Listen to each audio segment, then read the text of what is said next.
let's talk about what it would take to make it to the rating of 400. Or, in other words, going from learning the basic rules of the game to a basic proficiency, something like a yellow belt. Now, before I begin, I want to stress that I'm going to be talking about how to do this using our dojo training program, but the things I'm talking about can be done anywhere. You don't need our training program. The training program will just help you do it. Now, the first thing we need to discuss then is ratings. What do we mean by ratings? And here is our dojo translation of the ratings of the different organizations with FIDE, USCF, ChessCom, and Lichess. And what we've done really is just provided a translation tool for all of these different organizations. FIDE, in fact, doesn't go down to 400, but we've created it in a way where we have a universal rating. So that's what I mean when I'm talking about 400. USCF 450, and then both ChessCom and Lichess are inflated above that. Okay, so now let's talk about the journey using the training program. Here is an example of our scoreboard, and I love this thing. This is the cohort, our current cohort of people who are in 0 to 400. And at the top, you're going to see Je ne suis pas Dave, I'm not Dave, and Jester. We're going to look at a game of theirs in a second. So let's take a look at the different requirements. The first we have is the Polgar mate in ones. Okay, anybody can do this. This is an old-fashioned book I have here. The millennials don't like books. That's okay. You can read it as a Kindle. You can read it on Chessable, Forward Chess. There's a variety of different ways to access it. Basic mate in ones. Fantastic. FCW is the first chess workbook by Peter Giannatos, friend of the dojo. And that is all about how to take stuff and not lose stuff, material. And we're going to talk a little bit more about material in a second. Puzzle Rush of 4 and a Puzzle Rush of 5 minute. That's on chess.com. Very beautiful and simple tool. And this PR survival is similar, where you then just have more time, more than 5 minutes, as much as you like, to then achieve the benchmarks of 5, 7, and 8. The end game is very important for this level of 0 to 400. We have the checkmate with 2 rooks, but most importantly, the checkmate with the queen. And I'm going to talk a little bit more later why that learning to checkmate with the queen proficiently is so important. And we have classic games to review, a game to memorize, 2 games to memorize, opening principles video. We'll talk a little bit more about that. And then the heart of the program, the classical games and postmortems, where you have to play a game and then annotate it. And so what I'm going to do is I'm going to talk about this journey now from 0 to 400 using a game that was submitted between 2 of these people, Je ne suis pas Dave and Jester. So here we go.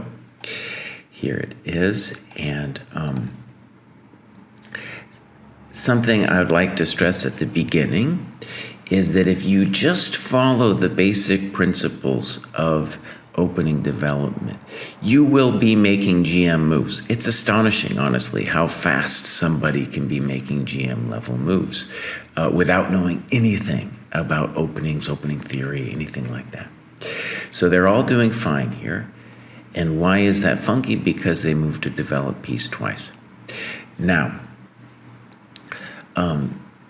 what I'd like to do is talk about 3 dimensions of the game. And this is going to lead us to one of the 2 features that people need to concentrate on when they're on this journey from 0 to 400. Okay, so bear with me. There are 3 dimensions to the game of chess. Material, how do we take stuff, how do we not lose stuff? It sounds simple, but it's a very important skill. And that is the most important thing for us to focus on the journey from 0 to 400. The next is time, tempo. And we see here that knight e5 is losing a tempo because the other bros are like, dude, I need to get out too. That's what we mean by time. Sometimes a little bit hard to understand. Third dimension is what we call quality of position, king security, pawn structure, that kind of thing. Now, for this journey from 0 to 400, forget about, for the most part, the other two dimensions. We just want you to focus on material. And you will get inklings of the other two dimensions. But for the moment, what I want you to be is a miser. A miser. Be stingy with material. That will lead you to 400 and then beyond. Okay? It is a skill that needs mastering. Now, one of the beautiful things about what we've done here is we've got people to annotate their games. This is an important skill at any level, and if you start here and go up, the skill will evolve. And I really love a lot of the things that are written here about bishop e6. So he's saying that it blocks the e-pawn. Absolutely, right there, blocks. Black needs to now find a way to move the e-pawn.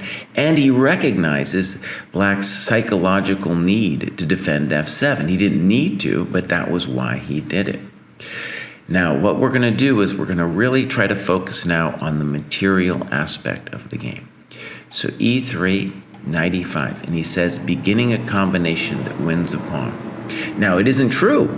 It isn't true that this wins a pawn, but I don't mind that it's wrong. In fact, I think it's great, because what's going to happen is we're going to see that as they progress, they're going to get better at understanding this material dimension. So here, white could have taken on d5 or played f4 to protect the pawn on e5. And instead, he says bishop e2 might as well make a developing move. The pawn is lost. Okay, so not true, but let's keep going.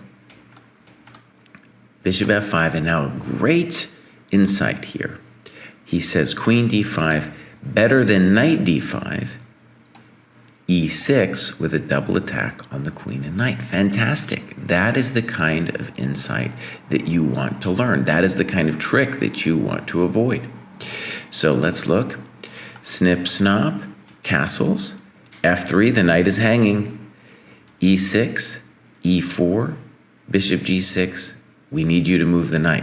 Strangely, he doesn't move the knight. Now, black here could have played takes, takes, takes. Those are actually my notes there. And he would get 2 pieces for the rook, a pretty good trade. But white does not see that the knight is hanging and castles. Loses the knight. Loses the knight. Big deal. Rook takes, knight b4, and he writes rook d5 takes, and he says white is a little bit better. Now, what's interesting to me about this note is I don't think he recognized that he lost the knight, right? So, you know, first, you could see in this first part of the journey, you gotta learn how to not lose stuff. It's not easy. You gotta learn to take stuff, also more fun, but still hard to learn. And you gotta recognize that, hey, we lost a piece here, right? So that is the first part of the journey. And one of the things I want to stress is there's a very simple game plan for winning these games at this level. Take all of your opponent's stuff, trade it all the way down, and try to get to the queen versus king endgame where we made him. King and queen versus king. Very important skill to learn how to do. And already in these positions, let's say black steals the knight. In his head, he should say to himself, right, I'm going to mate this guy with a queen later on. I'm going to trade everything off, and I'm going to mate him with a queen. That's why learning to mate with the queen proficiently is such a valuable skill. Okay, so I'm going to come back now and talk a little bit about the other main skill. I want people to realize that they're going to have to get both to make it to 400 and then beyond. Something that's very interesting about chess and thinking in general is there are 2 kinds of thinking. There's a thinking slow and there's a thinking fast. The thinking fast is easy to do. And when a lot of these people who are coming on to our site, who are going this journey, they've logged on to a site like chess.com or Lichess, and then they've been encouraged to play blitz chess. It's fun, it's great. But with those blitz games, they're not being forced to think long. And thinking long is harder, and it requires a lot more energy. And it's even been measured by the psychologists that you're burning more calories when you do it.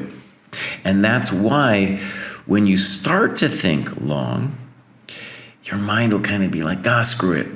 This move looks right. Let's just do this move. And that shows you right there that thinking long is a kind of muscle that needs to be developed. And that's going to be true for all of the rating bands. But at the beginning of this journey, if you can get that right, if you can start developing that muscle, that is what's going to carry you forward more than anything else. So one of the interesting things about the dojo and the fights we've had is at the very beginning, I wanted everybody to play a time control of 90 minutes plus 30 seconds increment. And I got a lot of pushback. And what we kind of discovered through the process was that people at the very beginning aren't really able to play a 90-minute game because they just can't bring their mind to really focus, let's say, for 20 minutes on one move. So, for example, that game that we just saw was played at game 45, and I think we have a limit at this level of a 30-minute game. And then as you go up the rating ranks, the time controls get larger and larger in order to fulfill the requirement that we have for X number of games to advance to the next level. Games that you have to play and then annotate. So those are the two things, whether you're in the dojo training program or not, that you need to master. The dimension of material, taking stuff and not losing stuff, and then the ability to start thinking longer, deeper, seeing more in the position. All right, till the next one where we're going to talk about 600 to 800.